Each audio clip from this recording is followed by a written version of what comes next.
하나님의 말씀을 같이 보겠습니다. 사무엘하 17장 27절에서 29절의 말씀을 같이 교독하겠습니다. 제가 갖고 있는 성경은 구약성경 492면에 나와 있습니다. 사무엘하 17장 27절부터 29절의 말씀입니다. 다윗이 마하나임에 이르렀을 때에 암몬 족속에게 속한 라밧 사람 나하스의 아들 소비와 로데발 사람 암비엘의 아들 마길과 로글림 길르앗 사람 바르실레가 신상과 게라와 유스루와 밀과 루와 밀가루와 고글도시와 공과 파와 동글과 꿀과 버터와 양과 치즈를 가져다가 다윗과 그와 함께한 백성에게 먹게 하였으니 이는 그들 생각에 백성이 들에서 시장하고 고나고 목마르겠다 함이더라. 아멘. 한 곳을 더 보겠습니다. 열왕기상 2장 1절부터 9절의 말씀입니다. 제가 갖고 있는 성경은 구약성경 512면에 나와 있습니다.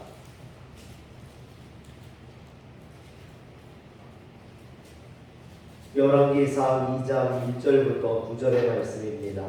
다윗이 죽을 날이 임박하매 그의 아들 솔로몬에게 명하여 이르되 내가 이제 세상 모든 사람이 가는 길로 가게 되오니 너는 힘써 대상과라고 내 하나님 여호와의 명령을 지켜 그 길로 행하여 그 법률과 계명과 율례와 증거를 모세의 율법에 기록된 대로 지키라. 그리하면 네가 무엇을 하든지 어디로 가든지 형통할지라.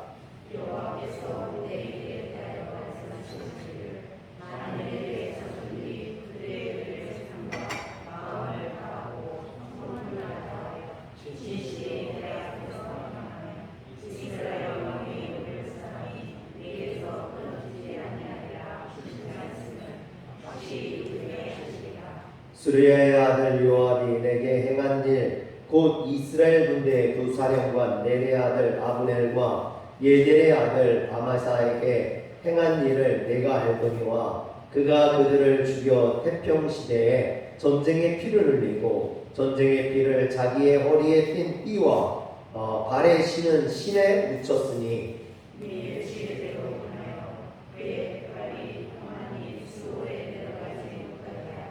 마땅히 길르앗 바르실레의 아들들에게 은총을 베풀어 그들이 내 상에서 먹는 자 중에 참여하게 하라. 내가 내 형 압살롬의 낯을 피하여 도망할 때에 그들이 내게 나왔느니라.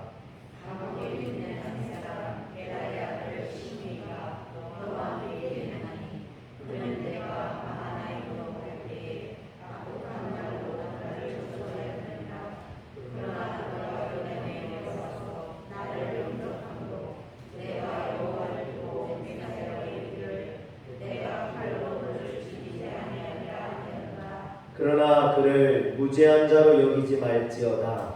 너는 지혜 있는 사람이므로 그에게 행할 일을 알지니 그의 백발이 빛 가운데 수울에 내려가게 하라. 아멘. 할렐루야. 할렐루야. 하나님의 은혜가 우리 성도님들에게 오늘 이 시간에 충만하게 임하길 주의 이름으로 축원합니다. 4차 대유행이 시작된 지 벌써 2달이 되었는데 코로나 확진자가 줄지 않고 매일 1,800명대로 나오고 있습니다. 그래서 금요일에는 사회적인 거리두기 4단계를 2주 더 연장한다고 방역당국에서 발표가 있었습니다.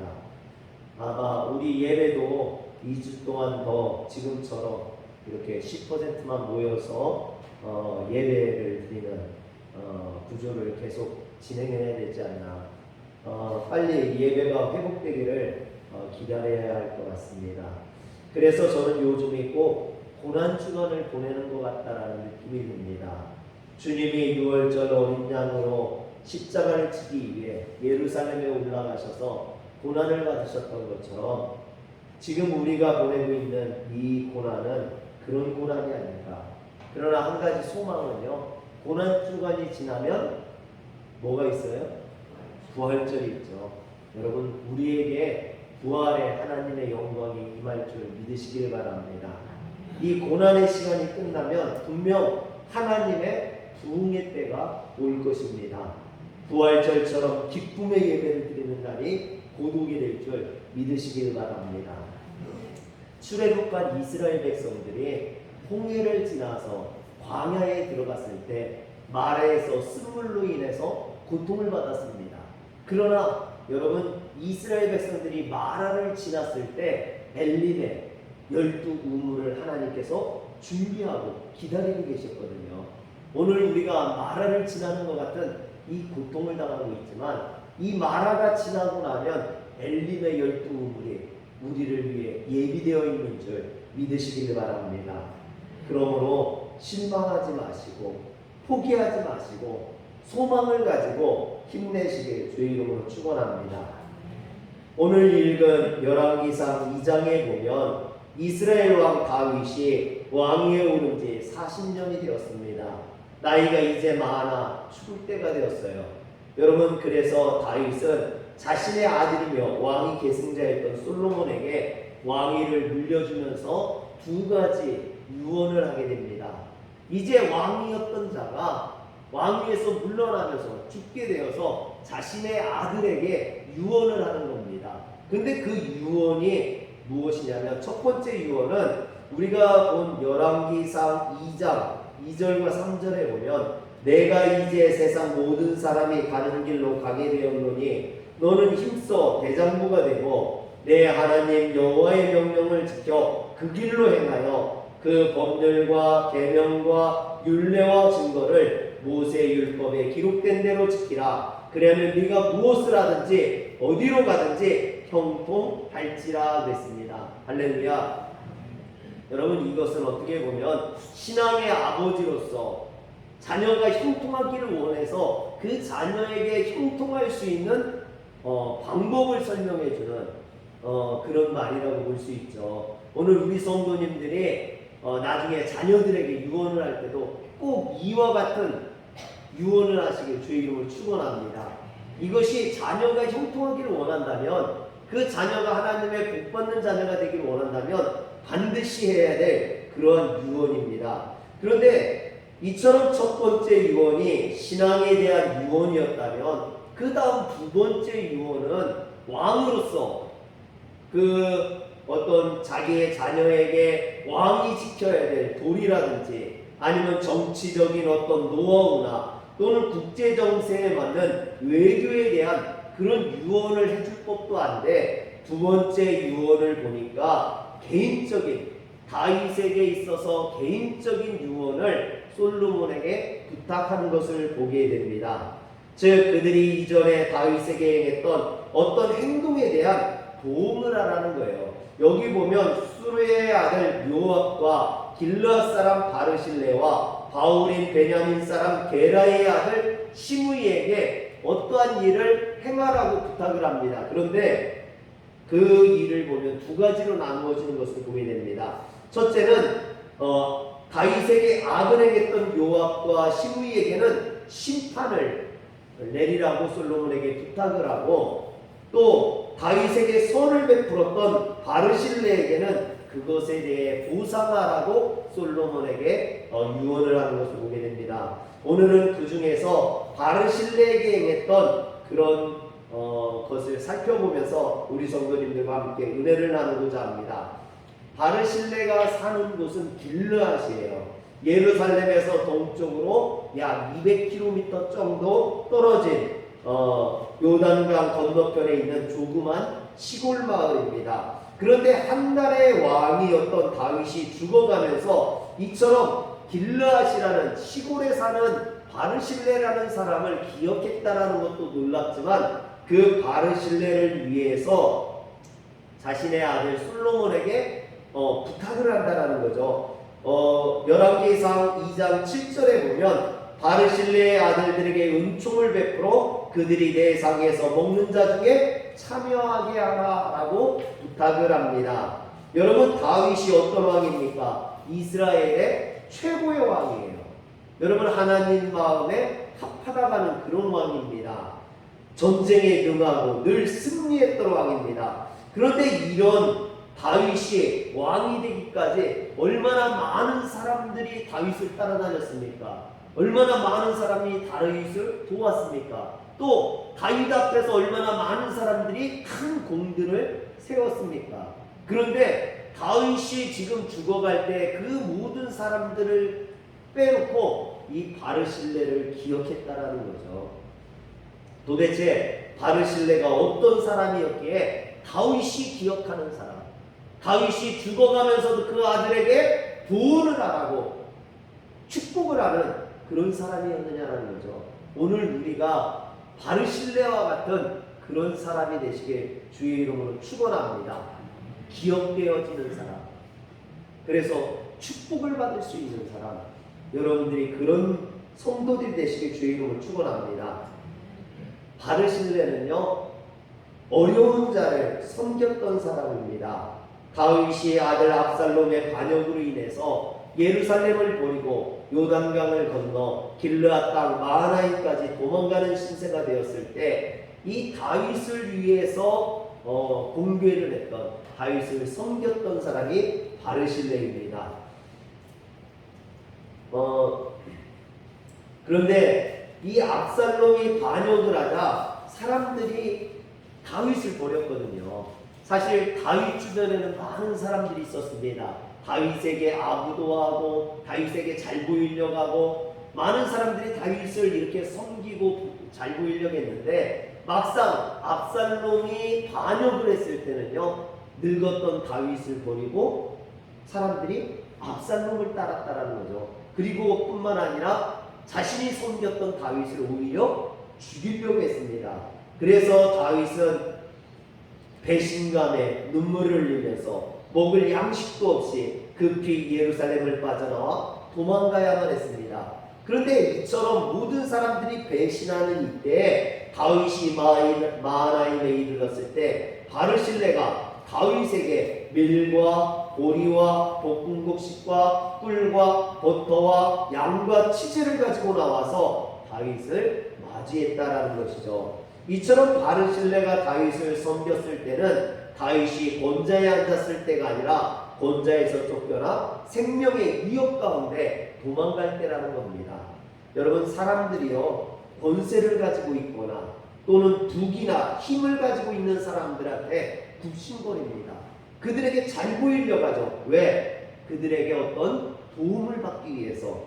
그러나 여러분, 망해가는 사람들, 어려움 당하는 사람들한테 누가 잘하려고 합니까? 그런데 바르실레는 이처럼 다윗이 왕으로서 권좌에 있을 때가 아니라 왕의 권좌에서 쫓겨 도망갈 때, 위험할 때 다윗을 도왔다라는 겁니다.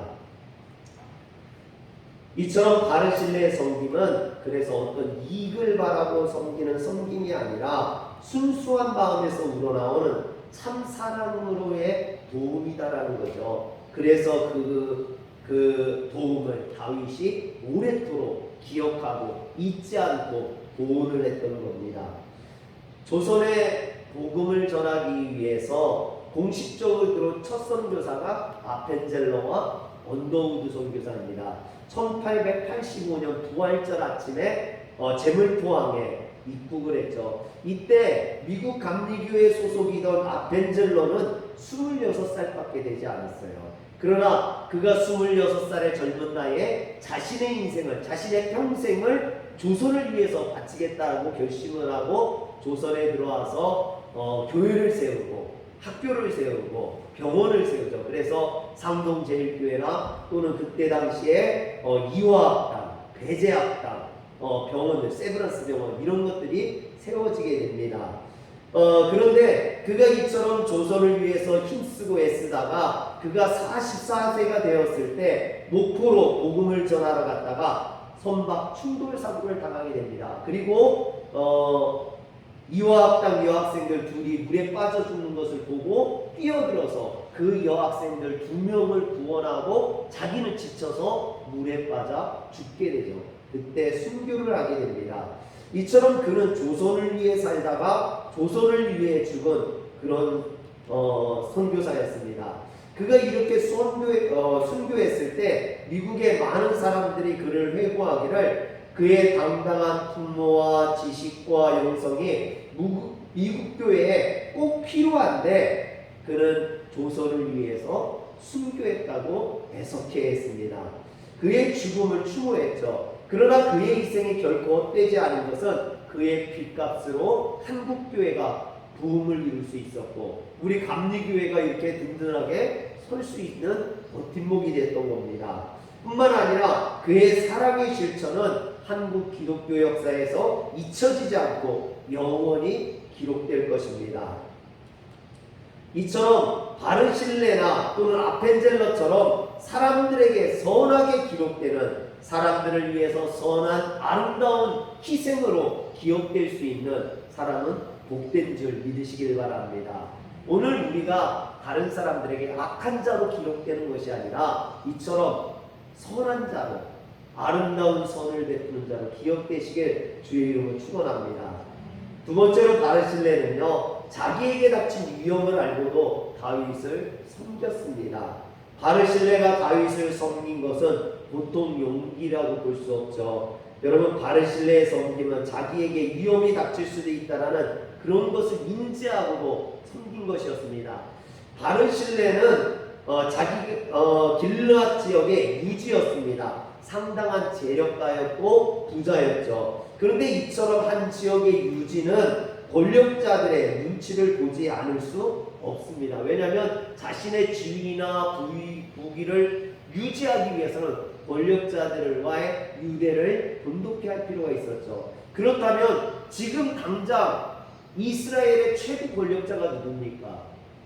바로 압살롬이죠. 반역을 해서 성공한 이 압살롬에게 잘 보이는 것이 마땅합니다. 그런데 지금 바른 신뢰는 압살롬을 도운 게 아니라 압살롬에게 쫓겨 도망가고 있는 다윗을 도왔다라는 거죠. 만약에 이 사실이 압살롬에게 알려진다면 바른 신뢰는 압살롬에게 죽음을 면치 못할 겁니다.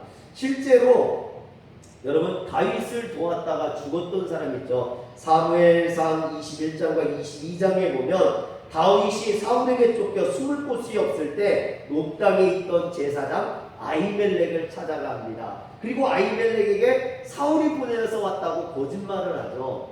그래서 아히멜렉이 이 다윗을 도왔는데 이것을 에돔 사람 도액이 사울에게 고자질함으로 화가 난 사울이 아히멜렉뿐만 아니라 높당에 있는 제사장 85명을 쳐 죽이는 일이 벌어집니다. 여러분, 사울뿐만 아니죠. 압살롬도 마찬가지로 다윗을 도운 자를 그냥 내버려 두지 않을 것입니다. 그럼에도 불구하고 바른 신뢰는 이런 위험을 알았음에도 불구하고 자신의 생명을 바쳐서 이처럼 다윗을 도왔던 겁니다. 하나님이 기뻐하시는 일이 무엇이냐? 하나님이 원하시는 것이 무엇인지를 먼저 생각했기 때문이죠. 사랑하는 성도 여러분, 우리는 어떤 일을 행할 때, 내가 어떤 일을 행할 때 그것이 나에게 어떤 이득이 되는지, 이것이 나에게 손해가 되는지를 먼저 판단해 봅니다. 이게 나에게 이득이 될까 손해가 될까. 그래서 이득이 되면 하고 손해가 되면 안 하죠. 그러나 바른 신뢰는 그게 아니라 내가 원하는 것이 무엇인지가 아니라 하나님이 무엇을 원하는지, 하나님이 어떤 일을 기뻐하시는지 그것을 먼저 생각했다라는 겁니다. 여러분, 신앙인은요 이걸 먼저 생각해야 돼요. 하나님이 원하시는 것이 무엇일까? 한번 따릅시다. 하나님이 무엇을 원하실까? 하나님이 기뻐하시는 일이 무엇일까? 여러분, 하나님이 원하시는 것, 하나님이 기뻐하시는 일을 행하는 성도들 되시길 주의 이름으로 축원합니다. 예수님의 비유 중에 선한 사마리아 사람의 비유가 있습니다. 이 비유는요 그냥 강도 만난 사람을 도우라는 그런 일반적인 교훈이 아니죠. 여리고에서 예루살렘에 올라가다가 강도를 만난 사람이 있습니다. 제가 이 여리고에서 예루살렘으로 올라가는 곳을 가봤거든요. 그곳이요 구릉지예요. 이렇게 언덕과 언덕 사이에 구릉, 여러 갈래의 구릉지입니다. 그래서 그곳은 유독 강도가 많이 나타납니다. 강도들이 숨어있다 나타나기에 좋은 곳이에요. 그래서 강도들이 많이 나타납니다. 그런데 지금 이 사람이 강도를 만나서 몸이 상했어요. 물건을 빼앗기고. 그런데 선한 사마리아 사람이 가다가 그 강도 만난 사람을 돕게 되죠. 사실 여러분, 그곳에서 그 강도 만난 사람을 돕는다고 어물쩡거리다가는 그 사람도 강도를 만날 수 있는 위험이 있다는 거죠. 그래서 제사장도 레위인도 그냥 지나가는 겁니다. 왜? 남을 도와준다고 하다가 괜히 자기 자신도 곤란한 일을 당할 수 있기 때문입니다. 더욱이 사마리아 사람과 유대인은요, 상종과하지 않는 원수지간입니다. 사마리아 사람이 그 강도 만난 사람을 도와주지 않는다고 누가 뭐라 할 사람이 없다는 거예요. 더군다나 누가 지켜보는 것도 아닙니다. 그러므로 그를 도와주지 않아도 아무런 문제가 되지 않습니다. 그러나 선한 사마리아 사람은 강도 만나 죽어가는 사람을 그냥 두고 지나갈 수 없었던 겁니다. 그래서 그 자리에서 응급처치를 하고 그를 주막으로 데리고 가서 그 주막 주인에게 그를 치료해 줄 것을 부탁했던 거죠. 그래서 선한 사마리아 사람의 섬김은 그냥 섬김이 아니라 자신을 희생하는 섬김, 목숨을 거는 그런 섬김이라고 볼 수 있는 것이죠. 또 요한복음 19장에 보면 아리마대 사람 요셉이 나옵니다. 요한복음 19장 38절에 보면 그는 예수님의 제자이나 유대인이 두려워 그것을 숨기고 지내던 사람이라고 했습니다. 여러분, 유대인들이 두려워서 예수님의 제자인 걸 드러내지 않았던 사람이라는 거죠. 그런데 예수님께서 십자가에 못 박혀 돌아가시자 그가 빌라도를 찾아가서 예수님의 시체를 내어달라고 부탁을 합니다. 그리고 예수님의 장례를 치르게 된 거죠.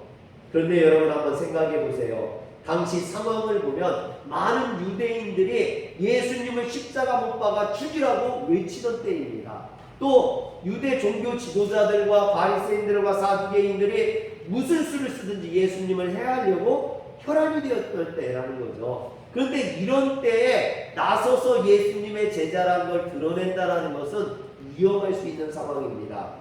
뿐만 아니라 아리마대 사람 요셉은 단 70명으로 구성된 유대 최고의 의결 기관이었던 사내들인 공의의 의원이었습니다.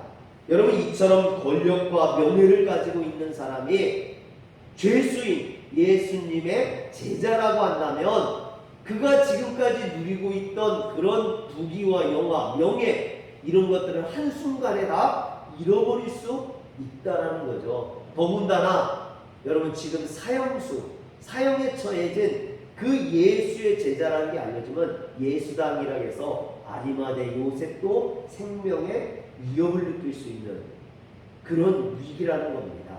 그래서 제자들도 다 도망가고 누구도 예수님의 시체를 지키지 않을 때 아리마대 사람 요셉은 자신을 드러내고 그 예수님의 시체를 가져다 장례를 치렀던 것이죠. 이 아리마대 요셉의 선행은, 그의 행동은 그래서 더욱더 빛나는 겁니다. 목숨을 걸고 참된 자신의 신앙과 믿음을 보여주었던 것이죠. 사랑하는 성도 여러분, 요즘 코로나로 인해서 예배드린다는 것이 쉽지가 않습니다. 마치 교회가 코로나의 원상인 것처럼 세상이 그렇게 생각하는 시절에 교회 나와서 예배드린다는 게 쉽지 않죠. 더군다나 지금은 10%밖에 모이지 못하잖아요. 그래서 교회를 안 나와도 누구도 뭐라고 하지 않아요. 여러분, 여기 있는 저도요, 교회 안 나온다고 성도님들한테 뭐라고 할 수 없어요. 요즘 그럴 수 없는 시대예요. 그래서 교회를 안 나와도 아무렇지도 않은 시대예요. 그렇지만 누가 뭐라고 하지 않는다고 여러분 교회 안 나와도 될까요? 그렇지 않아요. 이런 시대일수록 내 신앙과 내 믿음을 보여야만 합니다. 여러분, 아리마대 요셉처럼 누구도 주님을 위해서 희생하려 하지 않을 때, 드러내지 않을 때 오히려 자신을 드러낼 수 있는 자가 복된 자인 줄, 하나님이 축복하시는 자인 줄 믿으시길 바랍니다.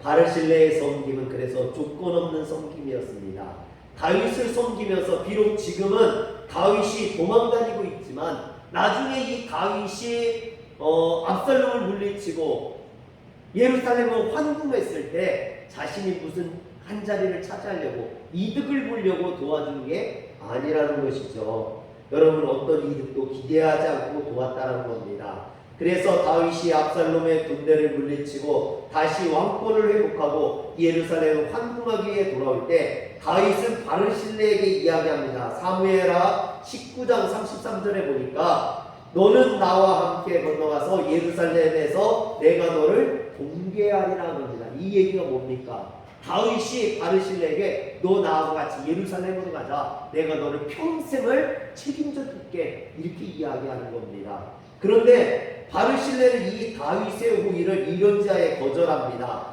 19장 35절 36절에 보니까 내 나이가 이제 80세라 어떻게 좁고 흉한 것을 분간할 수 있으며 음식의 맛을 알 수 있사오니까 이 종이 어떻게 다시 노래하는 남자라 여인의 소리를 알아들을 수 있사오니까 어찌하여 종이 내 주 왕께 아직도 눈을 끼치리까 당신의 종은 왕을 모시고 요단을 건너려는 것뿐이거늘 왕께서 어찌하여 이 같은 상으로 내게 갚으려 하시나이까 라고 거절을 합니다. 그리고 37절에 보면 나는 내 부모들이 묻힌 이 고향 땅에 남아 이곳에 살겠다라고 이야기합니다. 이런 것을 볼 때 바르실레는 다윗이 장차 왕권을 회복한 다음에 어떤 이득을 취하려는 그런 기대감을 가지고 도운 것이 아니라는 것을 알 수 있습니다. 그래서 바르실레의 도움은 진정한 사랑에서 나온 진정한 조건 없는 그런 도움임을 알 수 있죠.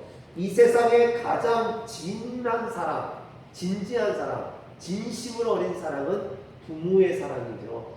여러분 부모가 자녀를 기르는데 요즘은요 한 아이를 기르는데 2억 원 정도 든대요. 고등학교 졸업시키는 데까지 한 2억 원. 저희는 큰일이에요. 애가 셋이잖아. 셋을 기르려면 도대체 얼마가 필요한 거예요, 여러분. 그런데 그렇게 기르면서 그 자녀에게 뭘 기대합니까? 아빠가 너희들을 이렇게 키웠으니까 너희들 커가지고 아빠한테 한 달에 한 100만 원 정도 붙여야 돼? 이렇게 계약하고 아이를 키우나요? 여러분들의 자녀를 키우면서 자녀들에게 어떤 보상을 바라고 그런 계약서를 쓰고 키우는 사람이 있습니까? 아마 없을 거예요. 부모는 그저 자녀가 잘 되는 것만 봐도 좋은 거고 그래서 자녀들을 위해서 있는 거 없는 거 다 헌신해서 자녀를 키우는 거 아닙니까? 여러분 이런 희생, 이런 헌신 그래서 부모의 사랑이 숭고하고 아름다운 거 아닙니까? 오늘 이 바르실레의 헌신, 섬김이 그와 같았다라는 거죠. 조건 없이 무조건적인 그런 아가페적인 그런 사랑을 보였기 때문에 다윗이 잊지 않고 보응할 수 있었던 겁니다. 사랑하는 성도 여러분, 우리가 하나님의 일을 하면서 여러분 조건으로 일하지 마세요. 하나님 앞에 늘 우리는 그렇게 기도합니다. 하나님 내가 이거 할 테니까 이렇게 복을 주세요. 여러분 하나님한테 거래하려고 하지 마세요. 하나님은 무조건적으로 여러분들에게 사랑을 베풀어 주십니다. 그렇다면 이제 우리도 그 주님에게 조건 달지 말고 무조건적으로 봉사하시길 바랍니다. 그러면 하나님께서 그에 합당한 복을 내려주실 줄 믿으시길 바랍니다. 세계적인 부호였던 록펠러는요 어렸을 때 매우 튼튼하고 건강했다고 해요. 그래서 자신이 나라에 자라서 군인이 되고 장관이 되고 어떤 그 훌륭한 장군이 될 거라고 소망했다고 합니다. 그러나 사업가가 되어서 43세에 회사 사장이 되고 또 10여 년 만에 세계적인 갑부가 되게 됩니다. 그가 갑부가 되기까지요 쉬지 않았다고 그래요. 여러분 이웃들도 친구도 없이 오직 성공을 위해서 막 앞만 보고 달렸다고 그럽니다. 그런데 갑부가 됐어요. 갑부가 되기는 됐는데 그러고 났더니 몸이 상하더라는 거예요. 그래서 건강에 이상이 오고 불면증에 시달리고 그런 어떤 공황장애가 오고 우울증이 너무나 심각해서 경무원이 경무를 하지 않으면 잠을 잘 수 없는 그 지경에 이르렀다고 해요. 너무나 심해가지고 여러분 그 갑부 돈이 얼마나 많은지 여러분 세상의 모든 것을 다 가질 수 있는 그런 갑부가 속에서 받지 않아서 먹질 못해가지고 하루에 비스켓 몇 개 하고 물밖에는 못 먹었다고 해요. 여러분 그러니 돈이 많아도 무슨 소용이 있습니까? 먹고 싶은 것도 제대로 먹지 못하는 그런 상상인 거죠. 그래서 뭐 유명하다는 의사를 다 쫓아다니고 병원에 다니면서 자신의 병을 고쳐달라고 했는데 의사들이 한결같이 고칠 수 없다고, 당신은 오래 살아야 한 5년, 길게 살면 10년밖에 못 산다고 해서 이 록펠러가 실망하고 좌절을 했대요. 근데 그 소문을 듣고 이 록펠러를 아끼던 한 목사님이 이 록펠러를 찾아와서 조언을 합니다. 그동안 돈 버느라고 잠 못 자고 피곤하며 숱한 스트레스로 정신과 육체가 쇠약해졌으니 이제부터는 그 벌만큼 벌었으니까 그 돈 가지고 베풀고 섬기는 사람이 되어보라고 충고를 했다고 합니다. 그러면서 얼마나 많은 돈을 가졌느냐보다 얼마나 가치 있게 그것을 쓰느냐가 중요하다고 알려줬다고 해요. 그래서 이 록펠러가 이 목사님의 자문대로 이제부터는 남에게 베풀고 섬기는 사람이 되겠다고, 그렇게 노력하며 살겠다고 결심을 하고, 그래서 구원과 양로원을 세우고 대학을 세우고 병원을 세우고 또 자선단체를 만들어서 어려운 사람을 돕기 시작했습니다. 이렇게 봉사하고 베풀고 섬기다 보니까 그것이 돈 버는 것보다 더 즐거움이라는 것을 깨닫게 되고 그의 인생에 기쁨이 넘치기 시작하면서 식욕이 좋아져서 잘 먹기 시작하고, 그래서 그가 더 건강해져서 의사가 5년밖에 살지 못한다고 했는데 그가 95세까지 장수할 수 있었다라고 그럽니다. 사랑하는 성도 여러분, 하나님의 은혜, 우리가 늘 받는 은혜이지만 사실 그 은혜를 내가 받고 끝나면 소용이 없거든요. 그것을 나누어주는 자가 복이 있는 줄 믿으시길 바랍니다. 베푸는 자가 복이 있는 줄 믿으시길 바랍니다. 또 베푸는 자에게는 하나님이 보상하신다는 거죠. 물론 우리가 그것을 바라고 베푸는 건 아닌데 베푸는 자에게는 하나님이 반드시 복을 주신다는 겁니다. 이처럼 선행에는 항상 결과가 따라오게 되어 있습니다. 바르실레의 선행의 결과는 그 후손들이 다윗의 뒤를 이어 왕이 된 솔로몬의 식탁에서 함께 먹는 즐거움을 누리게 되었다는 겁니다. 우리는 종종 내가 봉사를 하면, 내가 남에게 베풀면 손해를 본다고 생각을 해요. 그래서 내가 저런 사람을 위해서 돈을 써야 돼? 그런 생각을 하죠. 내가 돈 쓰면 그래서 계산할 때 괜히 막 지락거리고 다른 사람이 계산할 때까지 기다리고 그러지 않습니까? 여러분 왜? 아깝거든요. 남을 위해 돈 쓴다는 게. 어떤 분들은 그러더라고요. 교회를 위해서 내가 왜 돈을 써야 돼? 여러분, 그런데 하나님께서 그것에 대해 갚으신다는 거예요. 할렐루야. 여러분들이 주를 위해, 교회를 위해, 성도들을 위해, 이웃을 위해 사용하는 것은 결코 헛된 것이 아닙니다. 하나님께서 갚아주시는 줄 믿으시길 바랍니다. 그래서 전도서 11장 1절에 보면 내 식물을 물 위에 던져라, 여러 날 후에 도로 찾으리라 그랬어요. 그게 뭡니까? 내가 다른 사람 위해서 베풀면 그것이 결국은 나에게로 돌아오게 된다라는 것이죠. 하나님은 결코 우리의 선행을 그냥 기억지에도 아니하시고 넘어가시는 분이 아닙니다. 반드시 상급으로 갚아주신다는 거죠. 제가 예산에 있을 때 그런 이야기입니다. 마을 사람들이 다 교회를 나오는데 한 가정만 교회를 안 나오는 가정이 있었어요. 그러니 마을 사람들이 얼마나 버렸겠습니까? 같이 교회 가자고, 교회 가면 좋다고. 그런데 끝까지 버티고 교회를 안 나오는 거예요. 그래서 막 교회 안 나오면 안 도와줄 거야, 막 그런 말도 하고 어거지도 써보고 그랬는데도 교회를 안 나오는 거예요. 그래서 동네 사람들이 전도하려고 그렇게 노력하다가 포기를 했어요. 저 집은 교회 안 나오는 집이야. 저 사람은 절대 예수 안 믿어. 그래서 동네 사람들이 다 포기를 했어요. 그런데 어느 날 예배를 드리는데 부부가 말끔하게 옷을 차려입고 예배당에 나온 거예요.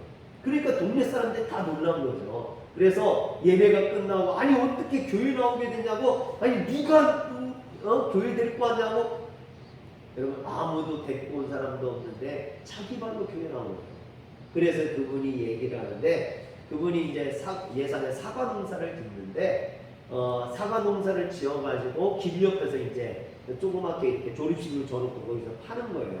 근데 일주일에 한두 번씩 와서 이렇게 사과를 사가는 한 분이 계셨는데, 이분이 와서 사과를 사갈 때 꼭 박스에서 이렇게 골라가더라는 거예요. 그래서 아 좋은 거 골라가는가 보다 그랬는데, 나중에 이렇게 유심히 보니까 좋은 걸 골라가는 게 아니라 나쁜 걸 골라가더라는 거예요. 아니 그래서 저 사람이 사과 볼 줄을 모르나? 그래서 이제 하루는 좋은 사과를 골라가지고 이거 가져가시라고, 왜 나쁜 거 가져가냐고, 좋은 거 가져가시라고 했더니 그분이 그러는 거예요.